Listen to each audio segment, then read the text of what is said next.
Memperkuat ekonomi kerakyatan, BUMN wajib membantu para pelaku UMKM, termasuk juga PT Asuransi Jasa Indonesia Persero Jasindo. Tahun ini, Jasindo menganggarkan sekitar 26 miliar rupiah untuk dana program kemitraan dan bina lingkungan PKBL. Demikian diungkapkan Reni Rizal, Head of CSR and PKBL PT Asuransi Jasa Indonesia Persero saat panen raya kopi Kintamani, sinergi PNM, Jasindo, dan kelompok petani kopi Trigunakarya.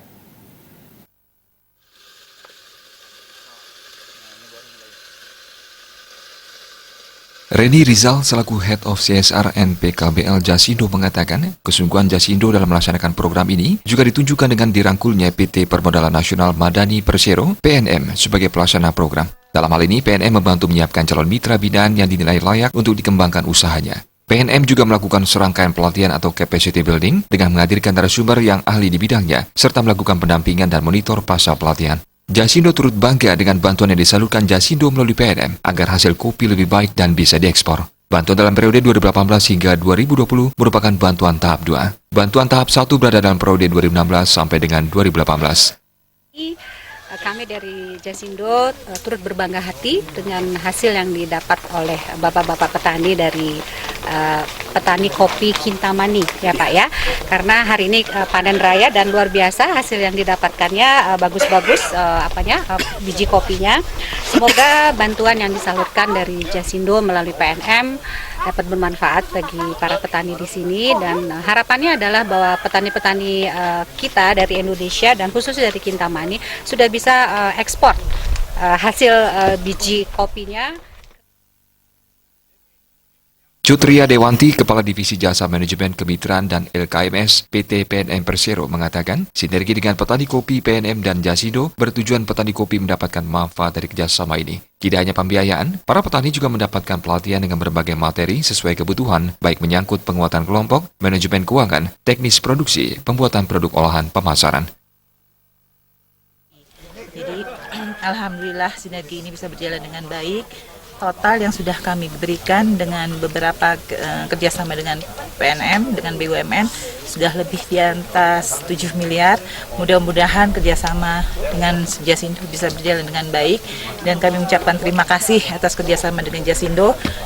Semoga kedepannya bisa mendapat dana lebih lagi dari Jasindo agar semua petani kopi yang ada di Gunung Catur ini. Ketua kelompok Trigunakarya, Ketut Pulih, berharap bantuan ini tidak putus. Pihaknya menginginkan bantuan sarana prasarana seperti alat espresso untuk menyuguhkan kopi kepada tamu yang langsung datang meninjau kebun kopi sesuai program desa wisata. Yang ke depan harapan-harapan kami kepada PT Jasindo dan PNM ini adalah untuk di sustainable produk lanjutannya dan maupun pengkemasan. Dan juga ada yang kami ajukan karena di sini sudah masuk desa wisata maupun turis-turis banyak sudah masuk di sekretariat MPG yang ada di pengolahan kopi Gunung Catur ini, termasuk peralatannya, termasuk espresso. Sementara salah seorang petani kopi, Ketut Jatim, menyampaikan terima kasih atas bantuan dana yang diberikan sinergi Jasindo dan PNM. Bunganya sangat rendah. Produk kopi Kintamani juga bisa diekspor ke Jepang, Taiwan, dan Korea selain melayani permintaan dari dalam negeri. Yang melalui pihak ketiga, yaitu kopi yang sudah dikirim misalkan ke Jepang, ke Taiwan, ke Korea, itu misalkan, itu artinya produk kita sudah diakui oleh beberapa negara di negara luar. Nah, tentu dalam hal peningkatan produksi, para petani sudah dapat menghasilkan kopi yang kenaikan produksinya telah signifikan. Semula kopi yang dihasilkan hanya 30 ton per sekali panen. Sekarang kopi yang dihasilkan sudah mencapai 40 ton setiap panennya. Kualitas kopi yang dihasilkan turut mengalami peningkatan.